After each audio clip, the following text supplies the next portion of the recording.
नाशिकमध्ये आलाय, परंतु नाशिकमध्ये एक धक्कादायक प्रकार उघडकीस आला आहे. एका IT कंपनीमध्ये मुलींचं लैंगिक शोषण तर करण्यात आलं, परंतु त्यांना धर्मांतर करण्यासाठी त्यांच्यावर दबाव टाकण्यात आला. 9 गुन्हे दाखल करण्यात आले. एसआयटीची स्थापना झाली. मुळामध्ये पहिले जे आपण पाहत होतो की हे प्रकरण मुलीला छेडछाड पर्यंतच मर्यादित आहे का, हो. परंतु नंतर असं लक्षात आलं की ह्या मुलींना छेडछाड ही एका दिवसाची नाही तर अनेक महिन्यापासून वर्षापासून हे चालू होतं. आणि हे प्रकरण एका मुलीबरोबर नव्हतं, तर अनेक मुली यात गुंतलेल्या होत्या आणि त्यांना नंतर त्यांच्याशी लग्न करणे किंवा त्यांचं धर्मांतर करणे हा सुद्धा एक त्यांचा प्रयत्न होता. म्हणून आता ह्या प्रकरणाला सरकारने अत्यंत गांभीर्याने घेतलेलं आहे. यासाठीची नेमणूक केलेली आहे आणि त्या संदर्भामध्ये जे जे लोक आहेत त्यांच्यावर आता ट्रॅप लावणं हे सरकारने आता प्राथमिक ठरवलेली आहे आणि त्यांच्यावरती आता मला वाटतं काही लोक अटक झालेत, परंतु आणखीन त्यांची मोठी साखळी कोणती आहे याचा शोध पोलीस घेत आहेत.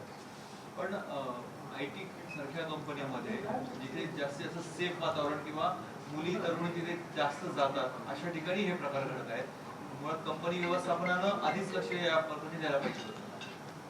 कंपनी व्यवस्थापनाने लक्ष दिलं पाहिजे एवढं सत्यच आहे, परंतु तुम्ही जर पाहिला तर ह्या ज्या काही अतिरेक कारवाई झाल्यात ना, किंवा तुम्ही अनेक ठिकाणी पाहिले असेल काही मुलं ड्रग्समध्ये पकडले गेलेली आहेत, काही बॉम्बस्फोटामध्ये पकडले गेलेली आहेत. हे सर्व वेल क्वालिफाईड ज्याला म्हणतात ते असलेले मुलं आहेत आणि यांचे वय 22 ते 30च्या दरम्यान आहेत. म्हणून असं हे यंग जनरेशन ज्याला कॅप्चर करणं आणि त्यांच्याकडून अशा कारवाई करून घेणं हा मोठा रॅकेट या ठिकाणी याच्यामध्ये दिसून येतोय.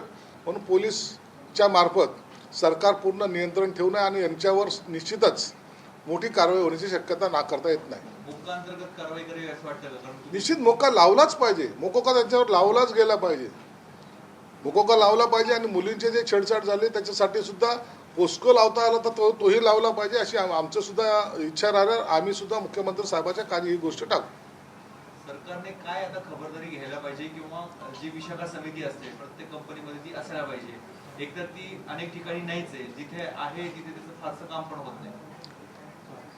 हे गुन्हे घडतील किंवा घडायची शक्यता कमी असतात, म्हणून सरकार कधी कधी किंवा तिथलचे असलेले स्थानिक पातळीवरचे जे अधिकारी असतात निश्चित त्यांच्याकडून थोडं दुर्लक्ष होतं हे मानावंच लागेल. परंतु आता यापुढे ज्या कंपनीमध्ये महिला कामगार आहेत किंवा अधिकारी आहेत त्या ठिकाणी ह्या सगळ्या बाबीवर नियंत्रण हे त्या संबंधित कलेक्टरचं असलं पाहिजे, ही त्याची जबाबदारी आहे. म्हणून कलेक्टर हा त्या विभागाचा प्रमुख ज्याला धरलं जातं त्यांनी आता डोळे उघडे करून या सगळ्या गोष्टीकडे पाहिलं पाहिजे. काही ठिकाणी ते अधिकारी दिसतच नाहीत. हेच कशाला बाकी अदर जे ॲक्टिव्हिटीज आपण पाहतो दवाखान्यामध्ये सुद्धा त्यांचे जे कर्मचारी असतात ते दिसत नाहीत. म्हणून आता याला सरकारने गांभीर्याने घेतलेलं आहे आणि मला वाटतं कलेक्टर सुद्धा याच्यावर आता लक्ष ठेवतील. नाशिकमध्ये म्हाडा प्रकरण उघडकीस आलं होतं, त्यामध्ये जी अल्पसंख्याक समाजाला किंवा आपण म्हणूया दारिद्र्यरेषेखालील समाजाला जी घरं मिळाली पाहिजे 10% ती घरं त्यांना मिळू शकली नाही. त्या प्रकरणामध्ये अनेक अधिकारी यामध्ये दोषी आहेत असा विधानसभेमध्ये सुद्धा मला प्रश्न उपस्थित झाला होता.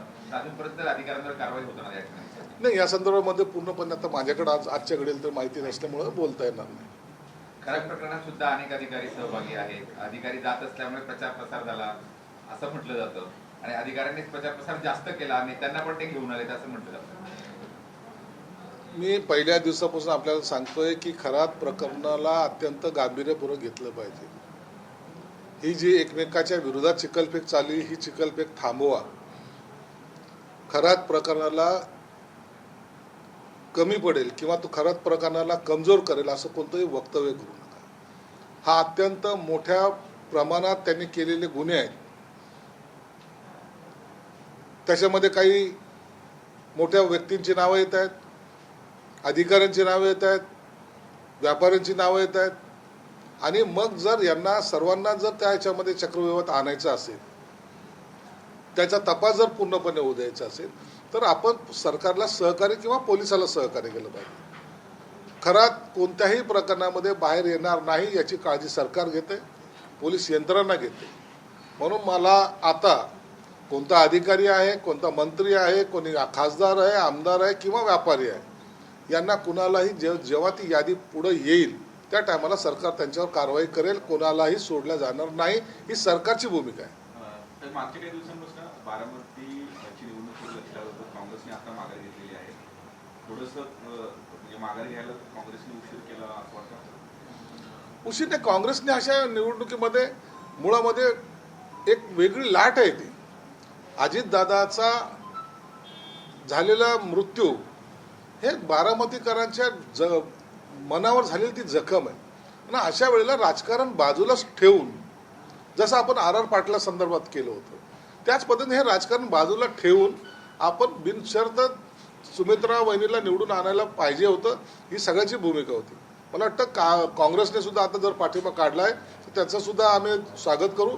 आणि अशा घटना ह्या कोणत्याही राजकीय पक्षाच्या कोणत्याही नेत्याबाबत घडल्या तर आपण सर्वांनी एकत्रितपणे ही आपल्या असलेली महाराष्ट्रीय संस्कृती दाखवून दिली पाहिजे. मला वाटतं आता सुमित्रा वहिनी चांगल्या पद्धतीने राजकारण करू शकतील आणि त्यांना सुद्धा बारामतीकर खऱ्या अर्थानं अजितदादाला जी श्रद्धांजली द्यायची होती ती या माध्यमातून ते देतील. मागच्या काही दिवसांपासून आपले नेते मुख्य नेते एकनाथ शिंदे साहेब हे पक्षामध्ये फेरबदल करणार आहेत अशा पद्धतीची चर्चा आहे. काही आपल्याला या संदर्भात कल्पना आहे किंवा काय नेमकं होणार आहे फेरबदल? एक लक्षात घ्या, कोणताही पक्ष असेल पक्षामध्ये काम करण्याची एक पद्धती असते आणि आमच्याकडे एकनाथ शिंदे साहेब या पक्षाचे प्रमुख आहेत. त्यांना सर्वांनी आम्ही मिळून दिलेले अधिकार आहेत. कुणाला कोणत्या पदावर ठेवायचं, कुणाला कोणत्या पदावरून काढायचं, कुणाला आणखीन काय वर्णी लावायची आणि कोणती निवडणूक लढवायची, कुणाला तिकीट द्यायचे, हे सर्व बाबीचे अधिकार हे एकनाथ शिंदे साहेबांनी. आणि पक्ष मजबूत होण्यासाठी जर त्यांनी कोणताही निर्णय घेतला, मग तो किती चांगला असो की कडवट असो, त्याला सर्वांनी एकमुखी पाठिंबा द्यायचा हे आमच्या पक्षाचं सूत्र आहे. हा पक्ष शिवसेना प्रमुखांच्या विचारावर चालतो. शिवसेना प्रमुख सुद्धा कधीही त्यांनी अशी हायगाई केली नाही. तुम्हाला माहिती असेल, मनोहर जोशींचा राजीनामा घ्यायला एका शिवसैनिकाला पाठवलं होतं. ही ताकद शिवसेना प्रमुखाची होती आणि त्यांचे जर आम्ही विचार घेऊन पुढे चाललो असेल तर ती ताकद आमच्या एकनाथ शिंदे साहेबांमध्ये आहे आणि ते जे निर्णय घेतील ते आम्हा सर्वांना मान्य आहेत. म्हणून पक्षवाढीसाठी जे जे करता येईल ते शिंदे साहेब करतात, त्यांचं आम्ही सगळेजण स्वागत करतो. म्हणजे काय होणार नेमकं फेरबदल म्हणजे काय? फेरबदल वगैरेचा प्रश्न येत नाही. प्रत्येकाला त्यांनी हिंट दिलेली की तुम्ही काम करा, पक्ष वाढवा. सत्ता ही पक्ष वाढवण्यासाठी कामं आली पाहिजे, लोकांची कामं करण्यासाठी कामं आली पाहिजे, लोकांमध्ये मिसळण्यासाठी कामं आली पाहिजे, पदाधिकाऱ्याची कामं झाली पाहिजे आणि पक्षाला मजबूती आली पाहिजे. हा त्याच्या मागचा विचार आहे. असं सांगून कुणाला तातडीने बदलणं वगैरे असं नसतं. तो निर्णय घ्यायला एक सेकंदही लागत नाही. शिंदे साहेब ज्या दिवशी निर्णय घेतील तो सर्वांनी मान्य करायचा असतो, एवढाच फक्त त्यातला मतिदार्थ आहे. काही मंत्र्यांची मंत्रिपद देखील जातील अशी चर्चा आहे. हो, मंत्रिपद काय अमरपट्टा आहे का? काही लोकांना संधी पण द्यावं लागते, काही लोकांना त्यांच्यामध्ये इन्व्हॉल्वही करावं लागतं. हा पक्ष चालवताना सगळा बाबीचा निर्णय हा घ्यावाच लागतो. कोणता पक्ष आहे की ज्याच्यामध्ये कधी चेंजेस होत नाहीत? सगळ्या पक्षामध्ये होतं. परंतु पक्ष वाढत असताना जर चांगलं काम होत असेल तर त्यासाठी त्यांनी त्या कार्यकर्त्याला सहकार्य करण्याचं किंवा त्याला उचलण्याचं काम हे एकनाथ शिंदे साहेब करतात. आजही तुम्ही पाहिलं असेल महाराष्ट्रामध्ये तळागाळातला माणूस हा शिंदे साहेबांशी कनेक्ट होतो. मुख्यमंत्री असताना सुद्धा 4-4 वाजेपर्यंत जागणारा मुख्यमंत्री महाराष्ट्राने पहिल्यांदा पाहिलेला आहे. म्हणून अशा या संघटनेच्या कामामध्ये मुख्यमंत्री साहेब कुणाला माफ करणार नाहीत. जो निर्णय घ्यायचा ठामपणे घेतील. साहेब आज आपण नाशिकमध्ये आलेला आहे. मागच्या आठवड्यामध्ये सुषमा अंधारे नाशिकमध्ये आलेले होते. त्यांनी दीपक केसरकरांवरती गंभीर आरोप केलेले आहेत. या सगळ्या अशोक खरात प्रकरणामध्ये दीपक केसरकरांचे आर्थिक व्यवहार आहेत, ते तिथे अनेक वेळा गेलेले आहेत. अशा पद्धतीचा आरोप त्यांनी. मी सर्वांना पुन्हा विनंती करतो की तुम्ही पोलीस होऊ नका, तुम्ही यंत्रणा बनवू नका. तुमच्याकडे असलेली माहिती पोलिसांना द्या. आरोप प्रत्यारोप राजकीय धुळफेक करण्याची ही वेळ नाही आहे. हे प्रकरण एवढं गंभीर आहे, याची दखल महाराष्ट्रातच नाही तर आपल्या देशभर याची चर्चा आहे. म्हणून हे प्रकरण लपणारं नाही आहे. हे प्रकरण उघडकीस येईल म्हणजे येईल. याच्यातून कुणालाही वाचवता येणार नाही, मग तो कोणीही असो. हजारो लोक एखाद्याचं भक्त असणं म्हणजे ते गुन्हेगार आहेत असं समजायचं कारण नाही. परंतु असे हजारो भोंदू बाबा, त्यापैकी काही मान्यवर बाबा आज तुम्हाला जेलमध्ये सडतायत. ते कशामुळे सडतायत? त्यांनी केलेल्या पापामुळे. म्हणून जो पाप करेगा वो जेल में जाएगा, ही सरकारचं धोरण आहे. संभाजीनगर करमाडमध्ये एका महिलेचा गळा चिरून हत्या करण्यात आली. पंपावर, इंडियन ऑइलच्या पंपावरती काम करणाऱ्या एका महिलेचं. तर त्याचा सीसीटीव्ही पण समोर आलेला आहे आणि त्याला अटक केलेली आहे. सीसीटीव्ही फुटेज अटक केलेली. आता निश्चित आता कारण काय येतात हे सर्व रोजच्या घटना ज्या घडतात ना, पोलीस त्याचा योग्य तपास करतात. आणि आमच्याकडे सुद्धा या जिल्ह्यामध्ये सगळीकडे सीसीटीव्ही लावल्यामुळं मला वाटतं आता आम्हाला अडचण भासत नाही. आरोपी ताबडतोबीने पकडले जातात. घटना का घडतात, कारणं काय असतात, परंतु अशी घटना घडल्यानंतर आरोपी सुद्धा पकडले गेले पाहिजे, हे काम आमचं पोलीस यंत्रणा करते. आपण मगाशी म्हणालात की मंत्रिपद काही ताम्रपट्टा नाही, त्यामुळे येत्या काळात आपल्या पक्षामध्ये आणखी कोणाला मंत्रिपदाची संधी मिळू शकते? हा सर्व निर्णय एकनाथ शिंदे साहेब घेत असतात. कुणाला बसवणं, कुणाला काढणं किंवा कुणाला आणखी संधी देणं हे सर्व निर्णय सर्वस्वी एकनाथ शिंदे साहेबांचे. म्हणून कधी शिंदे साहेबांनी आता मुख्यमंत्रीपद गेल्यानंतर त्यांनी सांगितलं, उपमुख्यमंत्री झाले, त्यांनी सांगितलं मी कार्यकर्ता मोठा आहे, मला सर्वात मोठं जर काही मिळालं असेल तर लाडका भाऊ म्हणून जे मला पद मिळाले ते सर्वस्व मानतो. अशा विचाराने सुद्धा शिंदे साहेब पुढे पक्ष घेऊन चाललेत. म्हणून त्यांचा निर्णय हा आमच्या सर्वांसाठी बांधील आहे. ज्येष्ठ साहित्यिक बाबूराव बागुल यांच्या रात्री 10 कोटी रुपये मंजूर केले. काय नक्की कुठल्या नक्की आणि स्मारक वगैरे बांधणार म्हणजे? देशवंडीला मी जेव्हा वामनदादा कर्डकांच्या स्मारकाचं भूमिपूजन करायला गेलो होतो त्या टायमाला आमचे सहकारी मंत्री दादा भुसेंनी माझ्याकडे ती मागणी केली होती. त्यांनी सांगितलं की मला या नाशिक शहरामध्ये हे स्मारक बांधायचं आणि त्या ठिकाणी मी घोषणा केली होती की त्यासाठी 2 जणांचे राजाभाऊ बागुल ना बाबूराव बागुलांचं आणि वामनदादाचं असं जॉईंटली या ठिकाणी स्मारक व्हावं अशी त्यांनी माझ्याकडे मागणी केली आणि मी तातडीने त्याला मंजुरी दिलेली. पुढच्या महिन्यामध्ये येत्या महिन्यामध्ये त्याची प्रमाणे घेईल आणि काम चालू आहे. जागा शोधण्याचं काम मी फक्त त्यांना सांगितलं तुम्ही जागा शोधा, कामाला आम्ही सुरुवात करू. 13 तारखेला बाबासाहेब आंबेडकरांच्या जीवनपट ड्रोनद्वारे दाखवणार, नक्की कसं असणार आहे ते?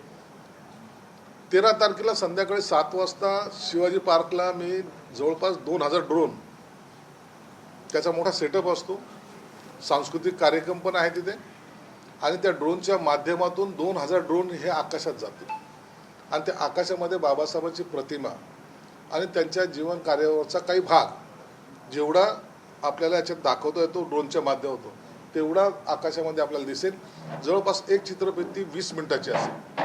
असा 2 भागामध्ये आम्ही त्या ठिकाणी शिवाजी पार्कला दाखवणार आहोत. एक वेगळा आनंद देण्याचं काम आम्ही त्या 13 तारखेला करणार आहोत. आणखी एकदा साहेब, ऑपरेशन टायगरची चर्चा सुरू झालेली आहे. उद्धव ठाकरेंचे अनेक खासदार आपल्या संपर्कात आहेत, अशा पद्धतीच्या बातम्या येत आहेत.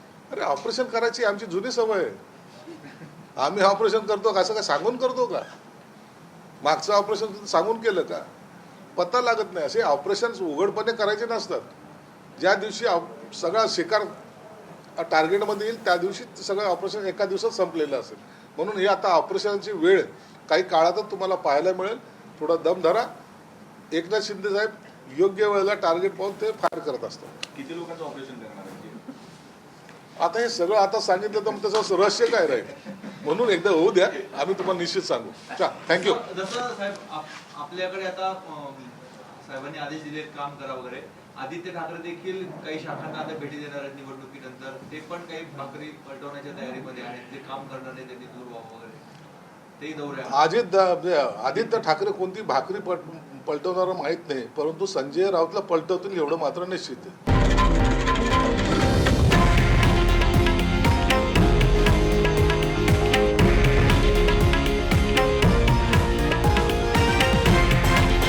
हे आहे देशातील नंबर 1 न्यूज नेटवर्क आणि आपण पाहत आहात TV9 मराठी, एकमेव.